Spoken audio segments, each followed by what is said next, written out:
who she is and how she struggled in the freedom movement and her early life. We discuss about her early life, Aruna Asaf Ali. In this class, we discuss more about Aruna Asaf Ali and her freedom movements.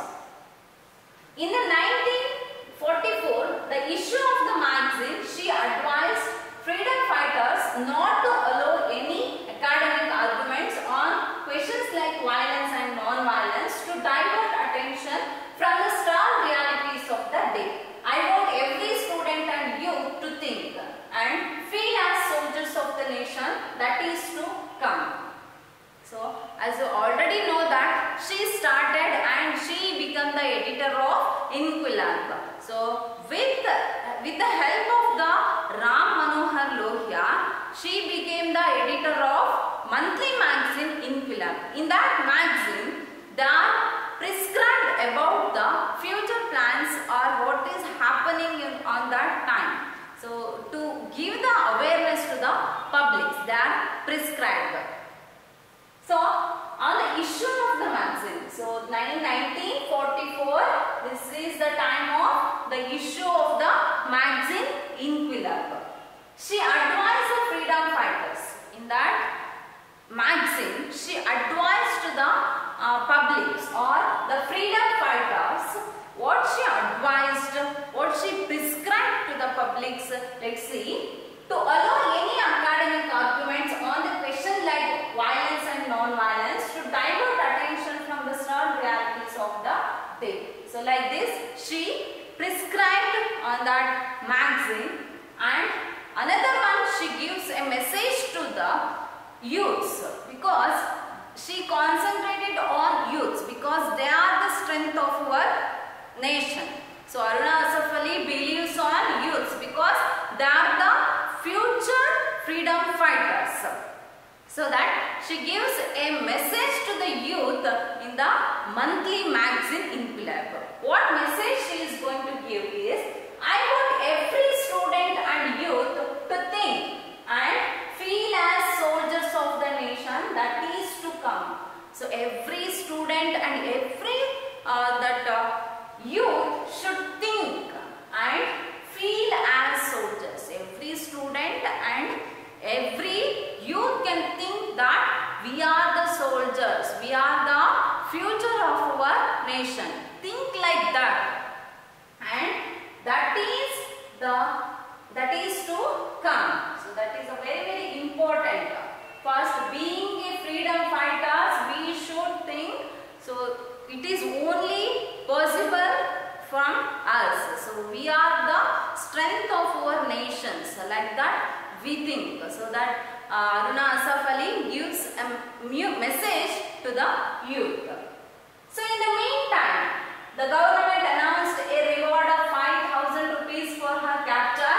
She became ill, and on hearing this, Gandhiji advised her to surrender. I have sent you a message that you must not die underground. You are reduced to a skeleton.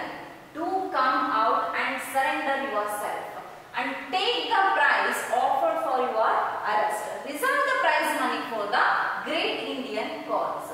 In the time, and in the meantime, when she is the editor of the magazine and when she became the full-time activist, the government, the British government announced 5,000 rupees for her capture. For her capture, they are offered 5,000 rupees for Aruna's capture. They are announced.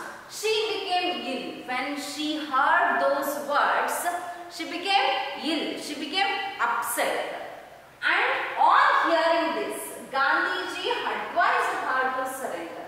So what Gandhiji is telling, what he is advised. So he is advised to Aruna to surrender herself to the British government. Why he is advised like this? I have sent you a message that you must not die underground. So under the British government, you are not going to die. So when you are died under the British government, You are reduced to a skeleton. Do come out and surrender yourself and take the price offered for your arrest. Come and arrest yourself. Come and surrender yourself in front of the British and take the money. So take the announcement of 5,000 rupees of money and reserve that prize money for the great Indian cause. So that amount is very, very important on that time. So you should reserve that money for the great Indian cause. Next. However, Aruna surrendered only when the warrants for her arrest were cancelled on 26 January 1946. After India attained independence, Aruna Asaf Ali turned to social work and helped to establish the National Federation of Indian Women in 1954. So Aruna surrendered. She is as the advice of the Gandhiji, she surrendered. Aruna surrendered, and on 26th January 1946. So very few days are remaining to get back our freedom. So at that time she is surrendered after India attained independence. So after India got the independence, Aruna Asaf Ali turned to social work. So after India got the independence, she worked as a social service. She is doing many social services, and then she helped to establish the National Federation of Indian Women in 1954. At that time, women don't have the space, so that she helped to establish the Indian National Federation of Women in 1954. In 1992, she was awarded the Nehru Award for International Understanding. She breathed her last in July 1996. The country honored her with its highest civilian award, the Bharat Ratna, posthumously. So after her death, the government awarded her with the Bharat Ratna, the highest civilian award. Aruna Asaf Ali, this great woman, this great freedom fighter, she is one of the model for all the women. She got the Bharat Ratna award posthumously. After her death, she got this award.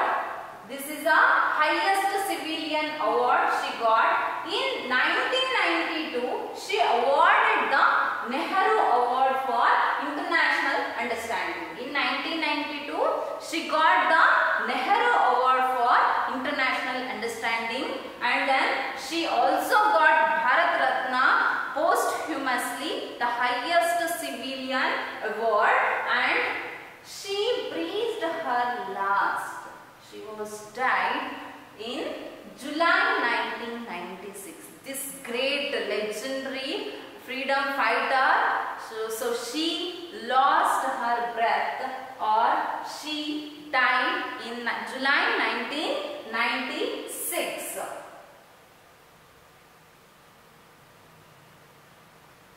So this is the story of the great freedom fighter Aruna Asaf Ali. So this lesson is completed today.